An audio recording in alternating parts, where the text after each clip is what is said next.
Hi. So I tried to find some kind of things that kind of, I guess, fit together. And what I'd call these CDs are, actually, that one's not, soundtracks that aren't soundtracks, if you know what I mean. So they're not traditional, what you usually think of when you think of a soundtrack, but I think they kind of are soundtracks, to a degree at least. Anyway, so these are actually the kinds of things you do find quite often in the secondhand shops. And they're kind of like, they're almost like not throwaway things, but they're not really the kind of things that someone who is a oh yeah, you'll put this in inverted commas, but a serious collector would really look for. Um, they're kind of things people would buy on a whim back in the day, 20 years ago, whenever they were first bought, and now so they this kind of thing actually tends to fill up the shops. But I'll go through them and show them. This first one here is the official music of the 2002 FIFA World Cup. So if you like soccer or football, depending on what you call it, you may remember the 2002 World Cup, which was hosted in Japan and South Korea. It was the first World Cup in Asia. And I used to really be into soccer, football. I'm not so much nowadays. I'm not really into any sport nowadays. In New Zealand, rugby is the big thing. And I like rugby, but I don't really go out of my way to watch many games except for the big games. With soccer, I used to be a lot more into it. I used to kind of follow teams through the season, European teams or teams in the English Premier League. And the World Cup was kind of a big deal for me. And so I remember this quite vividly, the 2002 World Cup. I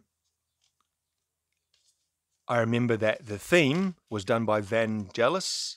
I can't remember how to say his name. I remember I did a video about him, and now, and I actually looked at how to say his name correctly, and now I can't remember. This was originally bought for $6.99 at the warehouse. I talked about the warehouse in my previous video yesterday. It's kind of like a budget Walmart, Target type shop. So what we have here, it shows all the groups of the teams in the pools. And you remember the big story of this World Cup was South Korea, because they got all the way to the semi-finals. I think it was the first time an Asian team got past the second round. And it was also quite controversial because a lot of the refereeing decisions were kind of blatantly in their favor. Not even like a little bit. It was like clear as day, especially in their game against Spain and their game against Italy. I remember there was a few very questionable calls. So who features on this? Anastasia, Love United, J-Lo, Nelly Furtado. Just picking out the kind of ones I know. Now God, that's a K-pop band. I know them because I heard them mentioned a lot when I was living in South Korea. They're kind of like an OG first generation K-pop band, as opposed to the kind of current ones which focus more on the whatever it focuses on. Die Totenhosen, that's a German band. I've heard of them before. There's Vangelis. He did the actual theme, the official anthem. There's a lot of kind of world artists from the different countries I guess representing. So we got Brazilians, South Africans, English, Latin, whatever that means, Spanish, Japanese, Italian, Mexican, Korean, German. So maybe they're meant to represent no, because they don't. Sweden, Denmark. I know that's I think Sierra Leone were in this World Cup. Was it Sierra Leone? Senegal. That was another big thing on the opening game. Senegal played France, and France were the defending champions from 1998, and Senegal beat France. And that was kind of a major upset. But France were kind of rubbish in that tournament. They came back with a vengeance in 2006. They got to the finals against Italy. That's when Zinedine Zidane headbutted, what's his name, Materazzi, whatever his name was. So yeah, that's one kind of soundtrackish type thing I own. The 2002 World Cup soundtrack official music. The best sci-fi theme tunes, The X Factor. Now, I can tell you this is rubbish. This is the kind of thing I'd actually throw away almost. It's so bad. This is one of those things where someone gets a synthesizer, and plays the tunes of some of these famous movies and TV shows like Star Trek or Alien or Blade Runner or The X-Files, but does a completely off-brand, shitty version of the song that you know and love, and then sells it and markets as kind of the theme tunes from your favorite shows. So obviously they didn't buy the rights to have the official actual songs, original songs on there, that instead they just do cover versions, but really bad cover versions. And they're all the same. It's like someone's got, like I said, a synthesizer, and sorry, I've got a runny nose. It's like it's sniffing. And they just use one setting, like the factory setting, and just play everything the same way. It's like kind of the Muzak version of songs that you might know. So I listened through to this once, and I just remember thinking, Jesus, that was a waste of money. But it was literally 50 cents, as was that. But that's definitely the kind of thing I would get rid of. And I learned my lesson. I know what to look for, and the red flags when looking at kind of soundtracks, or kind of compilations of famous songs. You can tell usually if it's going to be the official version or a shit cover version. In this case, it's put out by Pegasus. And I don't know about you, but I've never heard of Pegasus, and that's usually a big clue. And the other clue is usually da da da da. Okay, this one actually has something inside, but usually it's just two sides, and often it's just white with nothing at all. Next up is a bit better. I have volume 1 and 2, and I'm not sure if there's more volumes of this, but I have 2 of the volumes of Disney's Greatest.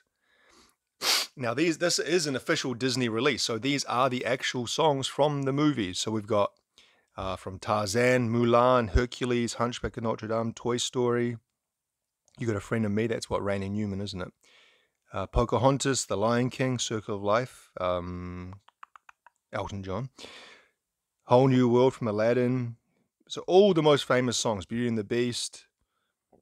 Some of the older ones as well, like Jungle Book, Mary Poppins, 101 Dalmatians, Sleeping Beauty, all down through Snow White. The very first one, wasn't it? The first animated feature, I believe, Snow White. At least movie length. So yes, this is put out by, you can see there, Walt Disney Records. So they obviously own the rights or have access to the songs, even the ones that are done by famous artists like Elton John, or who did Beauty and the Beast? I think that was Celine Dion and Peebo Bryson, perhaps. And like I said, Randy Newman did the You Got a Friend in Me. What's on volume 2? Again, Tarzan, You'll Be My Heart by Phil Collins. Talked about that before, haven't I? Again, Mulan, Hercules. Okay, it's the kind of same. It's the same movies, but different songs. So Hakuna Matata from Lion King. Be Our Guest from Beauty and the Beast. Under the Sea from, it's called the classics. Under the Sea by the Little Mermaid. It's not by. Under the Sea from The Little Mermaid. Winnie the Pooh from Winnie the Pooh. Remember that one? When I was in Japan, I remember that was like a really popular one. Winnie the Pooh. But in Japan, they call him Pooh-san. You know, like san is like the honorific, I guess, like Mr. Pooh. And instead of saying Winnie the Pooh, they say da-da-da, Pooh-san, da-da-da, Pooh-san. And I went to Tokyo Disney. I remember that song was played incessantly everywhere. Davy Crockett, Peter Pan, Pinocchio, Bambi. So yeah, all the ones through the ages up to about, when was this put out? In the, I guess, early 2000s. In the 2001. So all the most famous Disney movies from the beginning up to 2001, you can see them in there. At least the famous songs. So I think it's a pretty good collection. I kind of got that for my son, but turn of events, my son's not really interested in Disney movies. He likes Mickey Mouse, the kind of the iconography of Mickey Mouse. You know, he's got like a few Mickey Mouse T-shirts, and he likes he's got a Mickey Mouse CD of songs, but he doesn't actually like Disney movies. Like, I think I showed him, like, what did I show him? Tried and get him to watch like Frozen, I think, and Aladdin. I just wasn't interested. These ones you see a lot. Cirque du Soleil. Now, there are lots of Cirque du Soleils. I've never actually seen the show of Cirque du Soleil. All I know is it's French-Canadian circus, and it kind of travels the world, and it has kind of music to go along with it. And I think they have live performance. What I actually do know is that Robin Fink from, is it Fink or Frink? Fink. Robin Fink from Nine Inch Nails, the guitarist who's played with them from Nine Inch Nails. Sorry, Jesus, I'm all over the place today. From, what's that one? Downward Spiral. Through The Fragile. He was a guitarist all through that era. Then he took a break through With Teeth, and he came back and it's basically been the live guitarist from about 2006 or 7 onwards. I've seen him in concert a couple of times. He actually took a break from Nine Inch Nails to be the live guitarist in the Cirque du Soleil band, which I always thought was interesting. I think that's how he met his wife. Anyway, this is the music from a Cirque du Soleil show. This is from Algeria. Is that how you say it? Yeah, Allegria? No, that's Algeria would be Alge. This is Allegria. Sorry. I'm really showing my dumbness today. Allegria. And like I said, I've never seen a Cirque du Soleil show, so I have no idea what the music is. Not what the music is like, I've listened to this, but what the show actually does, other than that it's kind of a circus. So this is from 94. It's quite old. I've listened through this once, and it didn't really stick out to me in any way whatsoever. I just kind of, it just didn't, it wasn't bad or anything, but it was completely unmemorable. But I think a lot of times when you listen to things for the first time and you have that reaction, it's often because of your own mood. And so maybe I need to listen to it again to kind of get a overall feel. But you could probably kind of guess what it would sound like, Cirque du Soleil type music. It's kind of like quite, how would you call it? Almost like kind of medievalish music, Renaissance type music. Music you'd imagine you'd hear in like lots of lutes and small stringed instruments, and maybe kind of like a hurdy-gurdy here and there or something like that. So yeah, that's a soundtrack. And like I said, you see these a lot in the secondhand shots. Not just Allegria, but all the Cirque du Soleils. I don't know how many there are, but they pop up a lot. So that would seem to be a popular thing for people to buy. I would guess they would go to the show when it tours down here in New Zealand, or maybe when they were on holiday in Las Vegas or whatever. And they were taken with the show. The show was cool, and they thought, I want to buy the music to memorialize that. And they get it, and then, yeah. The last one. Now, I don't actually know what this show originally was, but it says the magnificent orchestral score from the international TV series Millennium. Now, apparently this was a CNN, because you see down there, CNN TV show. I assume came out in 1999, before the millennium. I didn't have cable television when I was that age. When I was a kid, cable television in New Zealand was kind of something for the upper classes, or at least the upper middle class. And my family weren't quite upper middle class. I wouldn't say we were really middle class when we were working class. And so we never had any kind of cable pay TV. We just had the free TV. And CNN obviously is a cable news channel. And so I assume what this was is like a TV show going over the history of the millennium from 1000 to 1999. And this is the music that was scored behind it, because you can see here we have pagan Islam, Xanadu, Black Death, the death of Cairo, Chinese voyages. These are all things kind of, a little bit of history. It's kind of going through the late Middle Ages there. And then you get to Columbus, Ivan the Terrible, Newton, slave plantations, and the last one before end titles is Shanghai Ascendant, the rise of China. Even in the late 90s, they were saying that was going to be a reality for the world, that China was only going to ascend, as it were. So yeah, I only listened to that one also once.